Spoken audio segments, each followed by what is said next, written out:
Assalamu alaikum dostlar. Men patuştiklerim. Biz bugün de mындай болгон 3x3 konvertni sörүүбүздү баштадык. Sizlerge poldu кандай, poldун алдын кандай кыласың дегендерге жооп кылып видео менен көрсөтүп коеюн дедим. Poldун алдын ушундай кылып токуп кетебиз.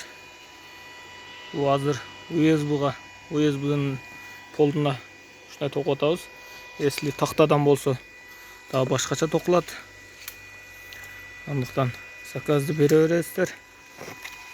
Заказды үйүңүздөрдүн алдына барып, ушундай кылып установкасы менен жасап беребиз. 3x3, 3x2,5, 4x3 сиздер кандай размер айтсаңыздар, ошого ылайык кылып жасап беребиз. Заказ бере бериңиздер.